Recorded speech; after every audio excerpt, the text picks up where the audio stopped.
Welcome to the League of Legends Pacific Championship Series. We are headed on to a very special day for tiebreakers to conclude our regular season. We still have 4 slots left open in the postseason to be decided all the way from 2nd to 5th place. But before we go into that, a big thank you, as always, to our tournament organizers, Riot Games, Carry Live, Garena, and of course to our main sponsor, CTBC. You've been with us throughout the entire split. You should know how good a job these guys do for the PCS here. And I am your host and play-by-play today, Lemon Chu, and with me, of course, is Frank Nightstar, looking ever so handsome. I almost avoided that line throughout the entire split, but I had to come back to it because you are absolutely dashing, sir. I appreciate it. And I think you mostly got to avoid that because of the fact that you weren't casting with me until yesterday. That is very true. Frank, I've always wanted to ask you because you have a special connection with Frank Esports here, and they actually have been the hottest team to come into the postseason. 5-win streak so far. What do you think they have done to be able to do this? As we take a look at today, Frank, of course, going to be playing against CFO for the 4th place, and then we have DCG versus J-Team playing for 2nd and 3rd. We're going to be taking a look at the seeding here so far. After today, we're going to be coming back onto the 18th, and either J-Team or DCG, the loser, will be slotted into our first day of playoffs at the 3rd seed, and then CFO and Frank Esports are going to be playing for side selection in M2 on the 9th. Yeah, when we look at the next matchup, of course, we'll dive further into it later on, but the J-Team DCG has so much ramifications because of how deadly BYG have also looked, right? Yes, they've kind of dropped games to all the teams, and they've also kind of pub stomped all the teams in the league. So this is the biggest joker in our playoff bracket. So I would not be the team that takes that 3rd seed. We also have to remember the J-Team actually lost to Beyond Gaming in their last game yesterday, so the threat is very real in that one. However, of course, we're coming back to our first one. Frank on the one hand, 5-win streak. CFO on the other hand, lost 3 out of their last 4 games. So what are you thinking about this team, starting with CFO? What's been happening with them? Yeah, I think the main change has been, of course, Atlan coming into the roster because of Koala's personal issues, and they just haven't figured out how they're actually going to play with these particular 5 players. Their communication structure sort of just has to be rebuilt to a certain degree because of the fact that they don't have their main shot caller available to them. So a lot of things are just really out of order for this squad, and I mean, they would love to just get this win to at least build some confidence. At the same time, these are both teams that are really just playing for that game 1 side selection. True, and I have to say that neither of these teams, because they actually like different sides, it doesn't seem like too big of a deal. CTBC much better on the blue side, while Frank Esports much better on the red side. So, the side selection might not even hurt them too much. I will add, though, CTBC in terms of the head-to-head, 2-0 against Frank Esports. They seem to be the kryptonite to your organization. So what do you have to say about that? It all boils down to the fact that Rest is the best matchup against YSKM in our league. When you look at every single other top laner in our league, they just don't hold a candle to YSKM. So Rest is the one player that we say that, hey, if it ends up being sort of that carry versus carry matchup, he does have the mechanical capability to keep up. YSKM was, I think, solo killed both times against Rest here. Hasn't been having a great time against him. We'll see if the rest of the squad can catch up, but they've been on fire recently. They've been taking all the names from PSG and PCG, all of them falling to Frank Esports. They have been playing with multiple different compositions. Pretenders Online with a massive swing game yesterday. Honestly, outside of the fact that YSKM might not have a lead against Rest, this team so far looks flawless. Like, what would you characterize as their kind of style, and how should people face them? Yeah, for Frank Esports, this team has really just improved its consistency all across the board. These players are stepping up, and of course the main engines are still going to be those solo laners, as our highlight matchup is going to be Mission against Pretender. I mean, production probably just, tired of throwing YSKM on the screen so much at this point. True. We're going to take a look at their stats. A Mission, of course, more of your hyper carry guy. Everyone bans the Azir against him. But if you look at his champion pool, there's a couple of worrying trends here. Mission actually only 25% win rate on his most played champion, the Syndra. I'm not looking forward to that one. While Pretender, I feel like, has been much more malleable with the Ahri and the Swain. Yeah, for Pretender, the current meta picks are much more in his wheelhouse, and in addition, he's just really improved his lane phase, which was one of the core issues towards perhaps the start of the split and a lot of last split as well. So being able to shore that up allows him to be that big teamfight impact player that we know he is. We're going to be rolling into the bans right now. Ahri already off the table. They're still going to respect the Fiora. Oh. Gnar goes out, and all of the AD carries plus Yumi are left up here. So, if we have seen anything in the past couple days, it typically has been a very straightforward AD carry trade. But no, CFO going to buck the trend, picking up the Kalista instead. Securing the Kalista here. Shun gets his hands on this champion. Probably one of our best laning bot laners in our league, perhaps even the best AD carry in our league. So getting that early game focus is going to really help set win conditions for CFO, which has been sort of what they've felt like they've been lost in when it comes to a lot of these game losses, because they just don't have a clear lane that they're actually going to focus around. And for Frank Esports, they get themselves a Silas pick, of course, Pretender. Really rocking this pick lately, and it looks like they want to go ahead locking in AD carry. Zeri actually gets locked in, so of course in the lane phase Zeri is going to really struggle, so we'll need to see what the support pick actually pans out to be in order to shore up some of that laning issues that they might have. And for CFO, I fully expect the Renata to come through, or another very aggressive support. We don't know if Atlan actually has the pick, but it would be a great surprise right here. CFO, they get their hands on the Azir, a big champion from Mission. He lets him deal damage, lets him play make. We should be getting the support pick in this rotation. Let's see if they just go for the Renata, like you said, or if they want to go with the Yumi, which they have been playing a lot with from Shun's part, from Atlan, excuse me. At least we know Atlan does play that support to a very high degree. But no, support actually left open here, and they're going to take away Gemini, in my opinion, career-wise, his best champion in the Lee Sin. Yeah, this is a champion that I've been really surprised that Gemini hasn't picked up much more in the past games, because when he gets this champion in his hands, CFO actually have an early game, whereas when he's pretty much put on every single other champion, it really just relies on Mission to do a lot of the heavy lifting during the early mid-game portions of the game to actually find win conditions and play for win conditions for the side of CFO. And Frank Esports, they'll go ahead, settle in on the Viego. This has been one of their staple picks, and mostly it's because of the fact that they tend to take the game very slow and methodically, and get to the point where Viego can have some of those pop-off teamfight moments once all those lanes have really worked their magic and gained leads in their lanes. Yeah, I think we all remember Kongyue's Viego from yesterday, all of the swaps that he was able to do with the passive.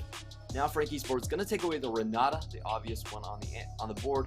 Also the GP, while we see CFO going to be targeting out the support pool here with the Yumi. Let's see if they go even deeper into Karis' champion pool. Karis has been playing a lot of that Nautilus, but taking away Respect. the jacks. Yeah.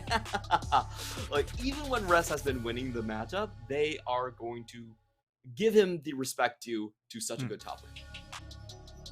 Now, when I'm looking at the top lane matchup, the clear take would be the Gwen here for Rest if you're looking for a blind pick champion. So it's just a matter of does YSKM have a carry matchup for this particular matchup, or maybe Rest decides to pivot towards something like a Sejuani, which is of course a very it offers a lot of flexibility because you can really play away from him, but not necessarily the champion you want to take into YSKM. All right, we'll see what CFO does here. They're still missing a top laner and a support. We don't really know about Atlan's pool at this point, so it could really be anything. Nautilus gonna come through. Pretty standard, just hard engage. And the Gwen is really interesting to me because it's such a powerhouse. It doesn't always have to rely in lane, but we have also seen YSKM just destroy this matchup on multiple champions. Yeah. So leaving that red side land pick open, we think about the Camille that's been good for him. And YSKM just has so many damn champions that he can pick from. It does look like the Camille instant lock-in, so Frank Esports already with the strong, a lot of engage on this composition. Plenty of engage and very clear conditions to get that first reset for Hollow as well, right? You go in with the Camille and just sort of dive squad with the Viego and the Sylas, and it almost feels like it's going to be guaranteed to get that first reset. And okay, right now, Clement, I'm seeing Shun on the Nautilus. Yeah. They do still have a couple of seconds to swap, so it's possible that we get Shun back onto. I don't know why you're looking so surprised. It's not confirmed just yet, so I would chill. That's interesting. I mean, Atlan only played the Yuumi, right? I believe that was his 3 games of support, so it's not exactly showcasing that he has the greatest champ pool, and maybe Shun's just like, you know what? Just let me at him. I'll hook him up. And Atlan, he is somewhat comfortable on this Kalista pick, so maybe it's more about the comfort here. Well, we'll check out who actually gets the AD carry in the loading screen.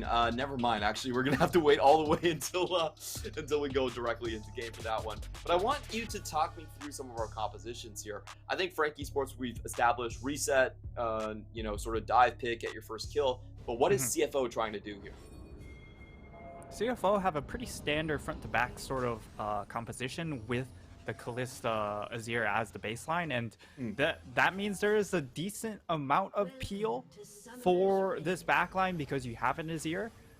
The one issue is, can it survive the endless amount of engage coming out, because there's a ton coming their way, and if Atlan never gets locked down and he dies, it's going to be a lot of their damage gone. And we also know Mission, if he gets punished in the lane phase, he could just be completely knocked out of the game entirely, just way too early on in the game.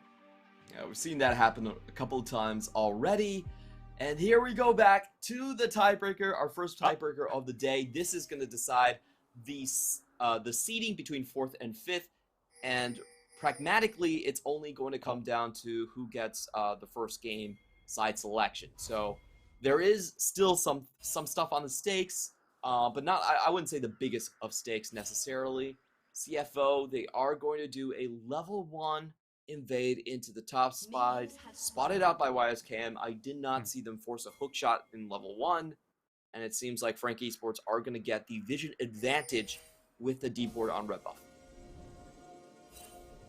Yeah, nice little play coming out from CFO to try and fish for a catch onto YSKM, but YSKM actually walking out of that tri-bush to scout ahead, just get a little bit of vision, actually pays off quite nicely in that situation.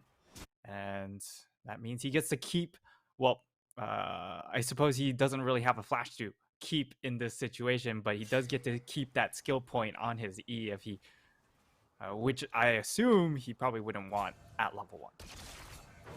Yeah, I definitely think you want the probably the sweep or the Q level 1 a little bit stronger. Either there. option feels better. Oh, Shun just going to start a level 1 fight right off the bat, going on to the Alistar. Very standard try and punish. The Ignite goes down, and Karis nearly falls here.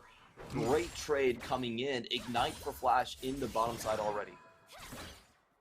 Alan on the Callista. That'll be a big focus because of the fact that perhaps the more skilled AD carry of this duo is Shun. Yet Atlan perhaps not comfortable on playing any of the support champions. So Shun taking up the mantle in this instance, it's going to put him under quite the microscope. Yet this level 1, good start there. And we're taking a look at the level 2 trades top lane. Res already establishing quite a comfortable position. An interesting start from YSKM as well. He actually started Longsword. Typically it has been something else. Level 2 all in trade. Yeah, just like tap here and there, but level 2 is going to be equalized out. And mission against Silas early on. Finding himself in a comfortable position, shoving it in to be somewhat expected here. Yeah, this matchup is going to be really about how much CS can Pretender get under the relentless pressure coming in from Mission on this Azir pick. When it comes to lane dominance, that's definitely been Mission's trademark. Outside of lane can be a bit of a struggle, but for Pretender it's been sort of the complete opposite. Lane phase, not so great, but when it comes to these team fights, that's where he really does shine. Whoops, it looks like they actually forgot to give the Dark Spear over earlier on. They had a very early level 1 invade, and I just think that because of the need to get to the invade, they actually didn't use the Dark Spear. So, wow, that's actually pretty big. It's not too costly because of the fact that the W can be hard to apply and you don't skill it up until level 3 anyways. Yeah, that's true. So the extra damage you're getting there, maybe not so relevant in this instance. And whenever you go for a level 1, it is very difficult to throw down the spear in time before everyone leaves the base. Absolutely, and we're going to be taking a look at the first potential gank coming in. Holo wants to alleviate some pressure on this bottom side. Lots of wards and Scuttle coming in. And we do have double TPs onto the top lane. This is where you see the Camille get a lot more powerful as she does pack Machine here. So do you think any of these matchups are going to be shifting in favor of Frank Esports a little bit more after this first back? YSKM certainly in PowerPoint, right? Because of that extra Sheen purchase. And when it comes to the spot lane, even if you do get some items onto the Zeri, it's not going to have quite the impact that any sort of itemization that you get on the Callisto would, at least at this part of the game, right? Where this is very much in Callisto's wheelhouse. Gemini coming in for a fast gank. Ooh, there is no flash onto YSKM. Can he get out with the hook shot? He's going to try, but the Q still does land. Red buff applied. A couple auto attacks going through. YSKM actually turning this one around for some extra HP. Plays it nicely, but he still has to base here. He's only on 200 HP. Yeah, will be forced to recall in this situation. I don't think he's too unhappy about the situation, though, as Hollow will be spotted on that ward. And now he's going to make his way up top lane to probably help break that freeze for YSKM after he clears the Krugs, of course. As the wave, not in a great spot, but because of the fact that Hollow is up here, should be just fine. Yeah, and Holo, I think he is going to establish some vision there into the top side. Oh, actually, that was from YSKM earlier on. But they do need a hover just to prevent a repeat gank from coming in. In the meantime, we're looking at Gemini trying to bait out Pretender here. Both of them now with the Emperor's Divide. So this could get real spicy real fast. Say Pretender fishing for the abduct, but doesn't land. Mission just going to continue to push away as we see the first Drake being started here by CFO with that winning bottom. Yeah, winning bottom lane, also winning mid lane with just a lot of priority coming in from the Zero. Almost 20 CS lead here for Mission, which is exactly what we expect out of our best laning mid laner in the league. All things considered, this doesn't seem too bad of a spot for FAK Esports. We do like the scaling offered by the squad. The only carry you're really worried about later on in the game, I would say, is going to be Mission on the Azir. So perhaps they're going to try to roam the Alistar to apply some pressure onto the Azir pick now. Seems to be a good first step to get on the board. Neither team has a first blood, but in we go with the FAK ultimatum. The Camille does land the stun, and there goes Rest. No Flash, can't get out of the situation.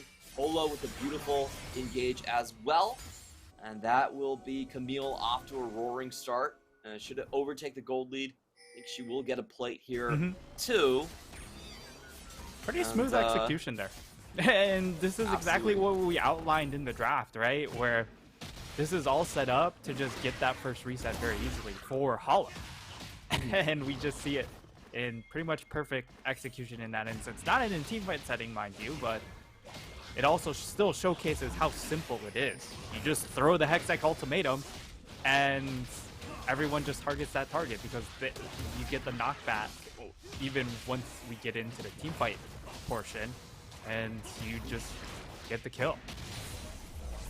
Yeah, that seems so incredibly easy. There's nothing really Rest could do here, and I feel like this is one of those comps where the Gwen hollowed Mist doesn't actually do all that much from you. Like, you prevent Zeri, but the rest of them can still deal a lot of damage. Yeah, you still get a little bit of the damage reduction, but certainly you're not getting the most value out of it regardless. And it's going to really come down to the ult usage. Of course, in the current iteration of Gwen, she's almost like a nuke with that ultimate, where she does get the Shadow Flame is just so much magic pen that if it applies onto multiple members, you're shredding people incredibly hard on top of just healing loads of HP. And taking a look at the jungler positions right here, we did have Gemini backing up Rest on that push in the bottom side, and then a little bit of an adventure for carries as he drops multiple wards onto the bottom lane. We could be seeing a dive if it does happen. You know, the Alistar great with that, and of course Hollow great with that as well. Hollow gonna go for a repeat gank. Rest, of course, still no flash, and the Hextech ultimatum just about to come up. Ooh, catch on that one. See if he does go for it. Seems like they'll wait a while, just dropping the control ward onto this one. And this is also great for the bot lane of FAK Esports right now as well, because of the fact that there hasn't been any kills happening down there.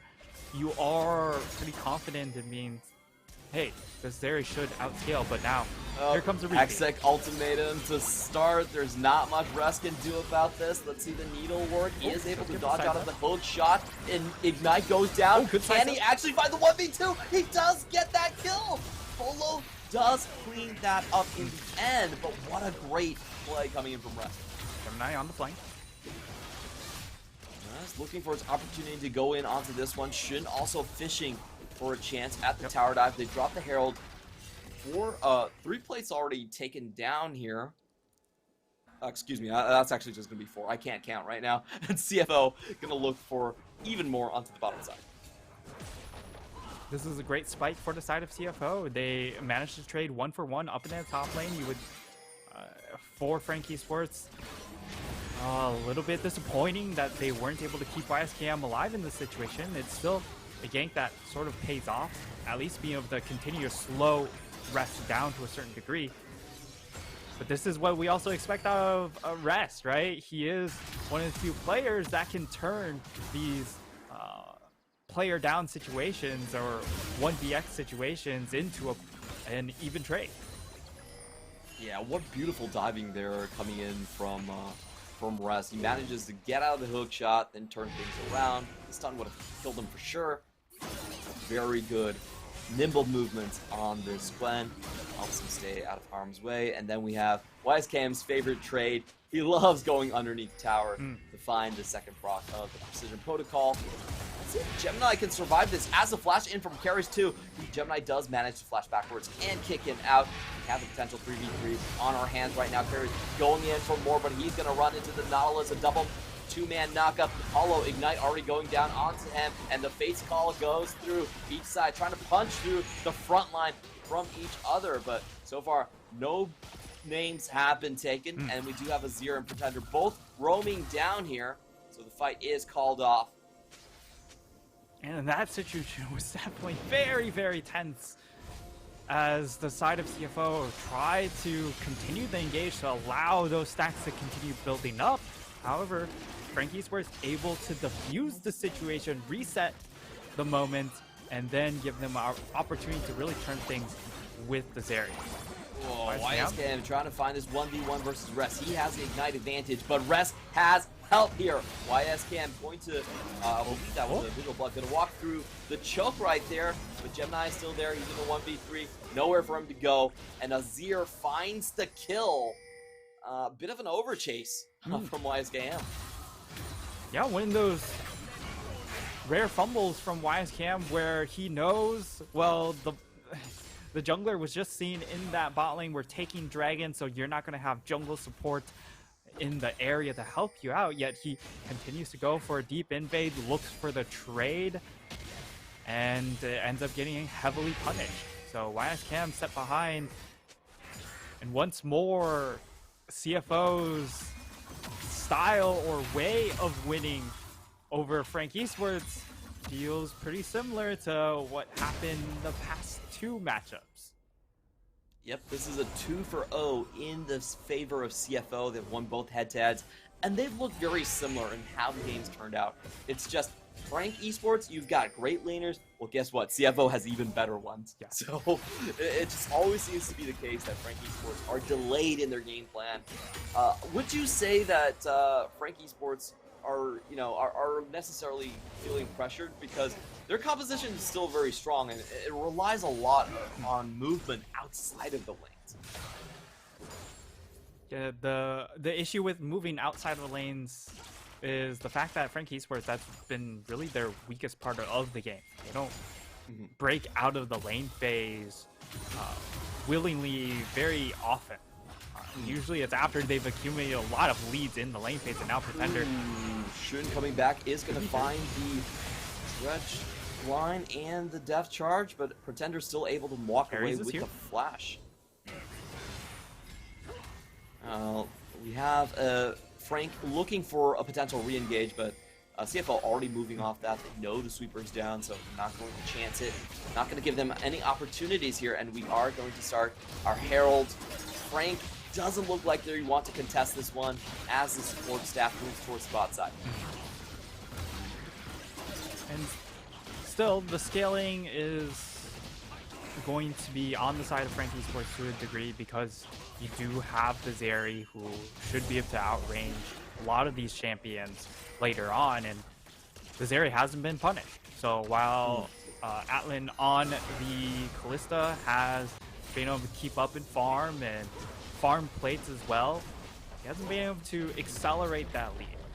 And M&M is in a very comfortable position to start really making an impact soon.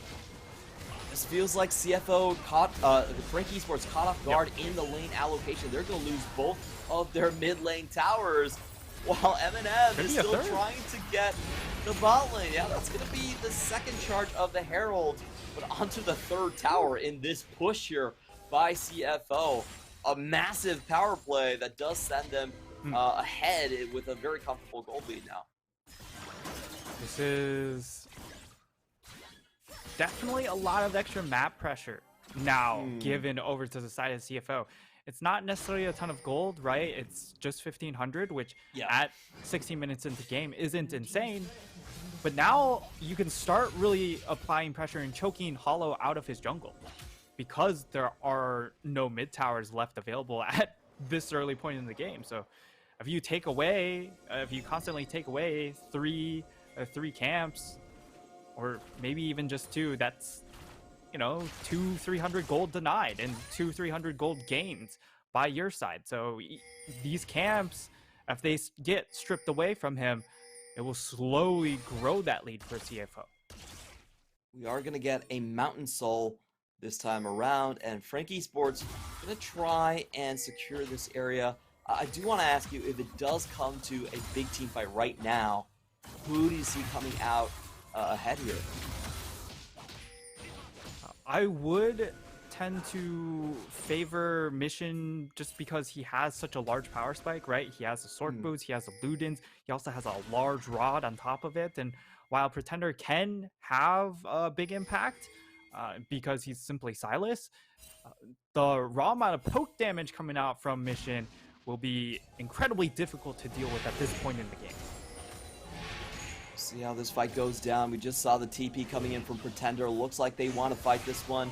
Camille can find her way with the TP as well. CFO already starting onto the objective, but Pretender is close. He takes the Emperor's Divide. He's looking at a chance to strike. Carries on the front side. It will be a 4-man shove coming in from Pretender.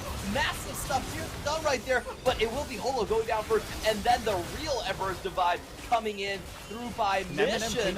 FAK Esports strike first, but they can't find the targets, and CFO also walk away with the objective.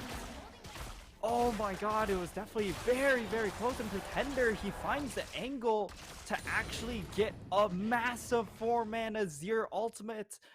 But the issue was, Clement, he had the crown popped before, so he lost a lot of damage because of that.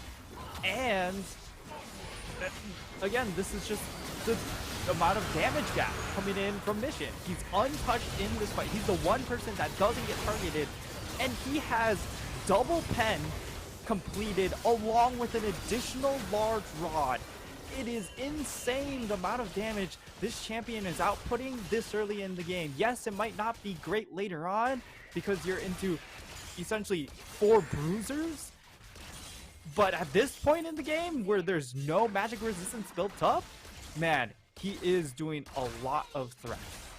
Well, what happened to Holo right there? Actually, did 0 damage in that fight. So CFO seemingly with an impeccable target selection there. 4v3. We'll see. CFO looking like they want to take this death charge actually from FAK Esports. There's going to be a back TP here coming in from Gwen, and they just let Pretender be. That seemed a little bit weird from Frank. Yeah, that was a situation where once they saw that teleport come through, because they also know that YSCam didn't have his available, they just decide to bail out. And unfortunately, that's going to be another death for actually only Pretender's first death. So still going to slow them down quite a bit, and they are just playing on different, they're playing a different game, I guess, because CFO have, it feels like they've been playing PvE. Yeah, they've been moving around so well just in the laning phase and getting to objectives first. We haven't seen a big contest from FAK Esports, and the only one time they tried was actually a disaster. I'm so surprised that despite there was a 4-man Emperor's Divide from Pretender, Holo and YSCam just, I think they were just completely on the wrong side of the fight. They got focused down before doing anything. Yeah, just so weird to see that one happen. And now we have a massive 4,000 gold lead. CFO decidedly in the lead here. I'm looking at, I'm trying to think of angles where FAK Esports can come back into this one. And we do have to remember, they're playing for their postseason preview right here. It's going to be looking really bad if you head into this matchup with a 0-3. Yeah, it definitely will be a big knock on the confidence. And now they're collapsing onto YSCam. It's going to be a 1v3 situation, and while you are slippery, a lot of people. He tries to dodge to the left side to avoid the needlework, walks into the death charge, and well, there goes YSCam. 3 ults for that, though. True. I mean, it's as worth as you can get in that situation if you're YSCam. Being able to burn 3 ultimates, unfortunately, Frank Esports not one of those teams that see those sort of timing windows and just immediately go for a hard engaged flip intention.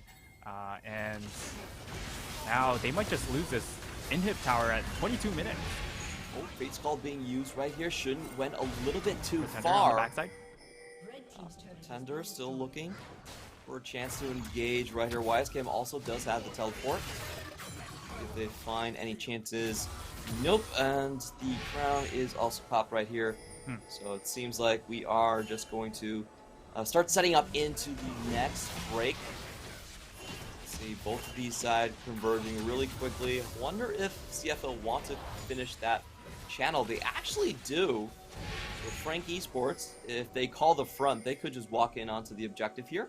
See if Carries finds anyone. Oh, does see the Azir. Oh no. Okay. Already a back.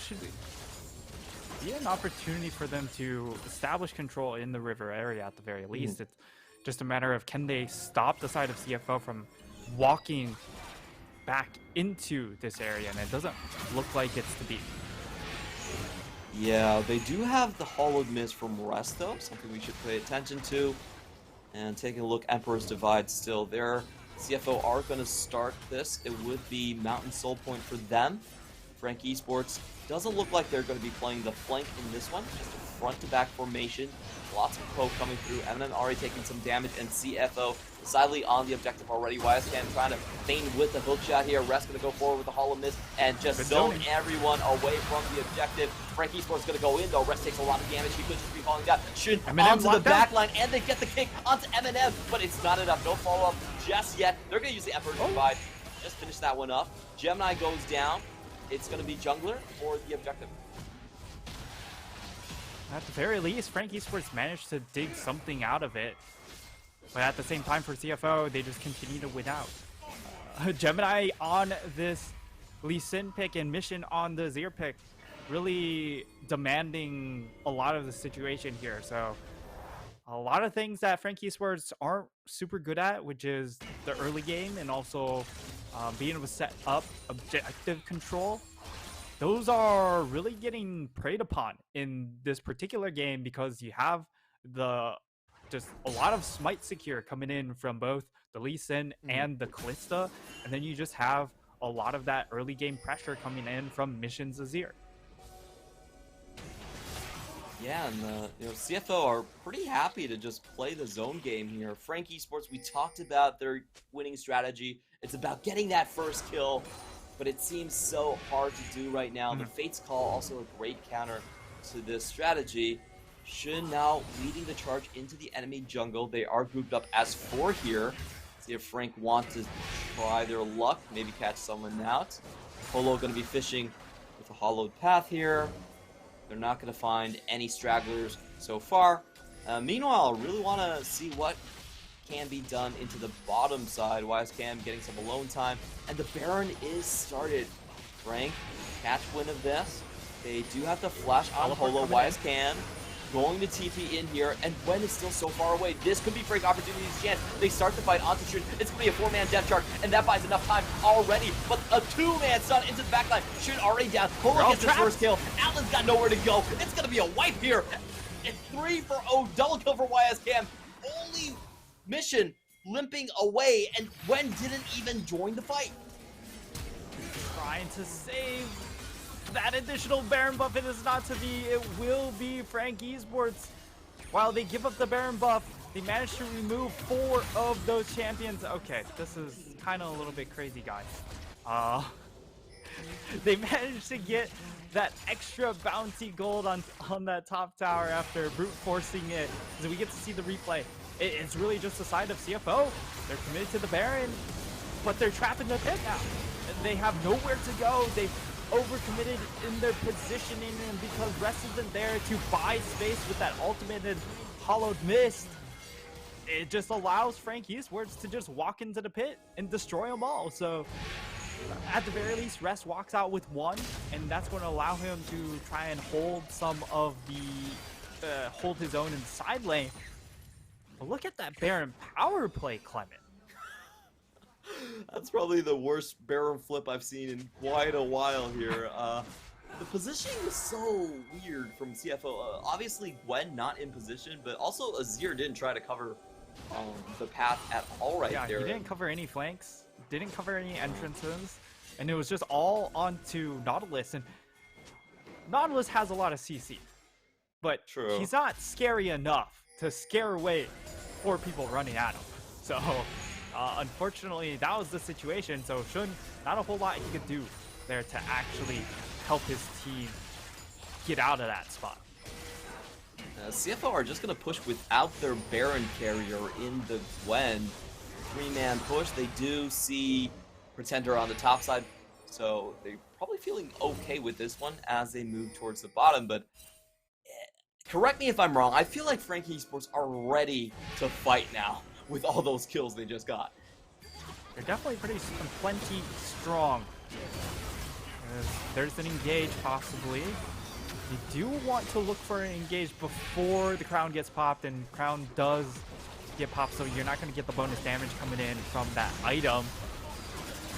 And I haven't been too thrilled with this crown purchase so far. Clement seems like every single time he walks up to try and steal an ultimate, he gets it popped, and you lose pretty much half of the item's impact at that point. You'd much rather see an Everfrost being able to dive in and really lock people down with both the Zir ult and the Everfrost active.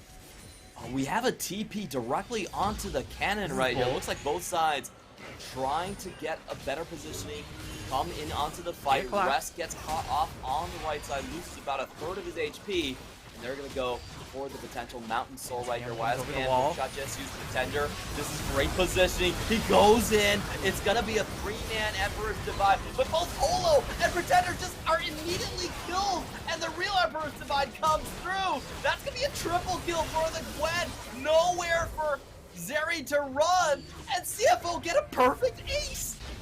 It's a 5-0, and that might just be straight up the game. 29 minutes. These Death Tamers are fairly lengthy. CFO, they can just push for the win in this situation, and FAK Esports, they bet it all on that fight, and they come out with nothing.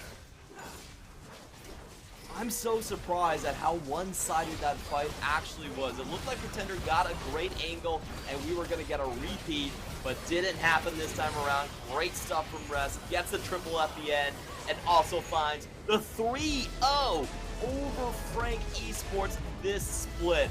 You can tell CFO are overjoyed. They're going to get side selection for game 1, and also a big morale blow to their playoff opponents.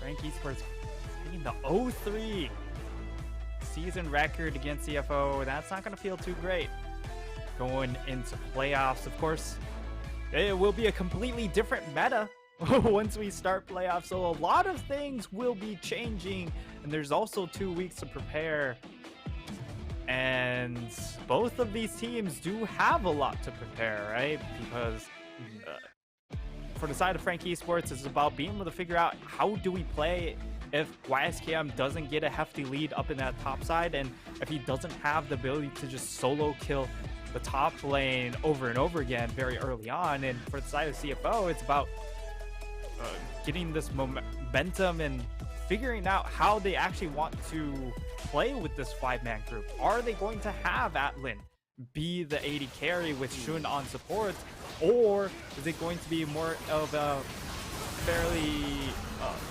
fluid situation as we get to see the replay of this last fight? Again, if you're running Crown, you need to be able to engage on the dime when you still have that Crown passive available. And they just wait too long every single time. It just had such small impact. And once you secure the Mountain Dragon as well, the extra resistances on top of the shield makes it very hard for the Zeri at this point in the game to punch through that additional shielding.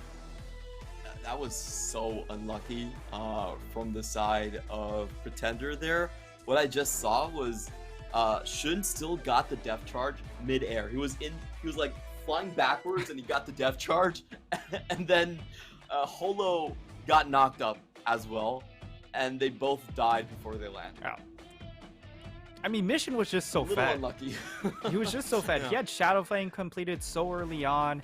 He had Ludens along with the Zanya's Hourglass for that last fight. So he was just packing so much power that they weren't able to shut him down early on. We've seen the recipe to slow down CFO. That is to gank him in the lane phase very early on. They just didn't find the path to do so. They didn't get this Alistar out roaming about fast enough and actually having an impact on the map. And Shun actually looks like the better support in that instance. Yeah, definitely great performances on the Nautilus. And if you're Frank Esports, you're looking at the 3 games you've played. You know what your opponent is capable of. What are you how are you going to use your preparation time? Because we have 11 days before we come back into the playoffs. What type of strategy, if you were the coach, would you try to drive for? Yeah, for Frank Esports, perhaps the priority in the picks was the mistake in that instance. Maybe if they were to get the Azir for themselves, maybe that would have helped. Because Pretender didn't get any jungle attention, and you saw him just get absolutely pummeled in the lane phase by Mission. And also the Viego pick. This pick works great if your solo lanes are able to deliver, but because they were behind, you would have much rather seen something like a Trundle to try and slow down and impact this Kalista lane early on, to run around, throw it on the pillar, try and burn summoners, at least force some sort of early game pressure elsewhere. The strategy here pretty simple for CFO. You got your solo lanes covered. You just pick Kalista for bot lane. No surprises here. MVP gonna go to Mission 3-1-5 in KDA. 41% of the team's damage. And this is why you ban his Azir. Safe in the laning phase, long range, plenty of carry potential late. Yeah, he can be lane dominant like the Syndra with this pick, but you can also dodge ganks if they come your way. Unfortunately, for Frank Esports, they didn't even throw ganks at him, so he didn't even have to try and use that portion of his kit. And CFO, they sort of, while really stumbled towards the end of the regular season, do really come back in a big way, and perhaps this will be the method of attack with having Shun on these, or not Shun, but Atlan on these early game carries, and to stabilize the lane phase and allow Shun to be more of that support character. So that's going to be our first game of the tiebreakers. After we come back, it's second place up for grabs between DCG and J-Team. Don't go anywhere.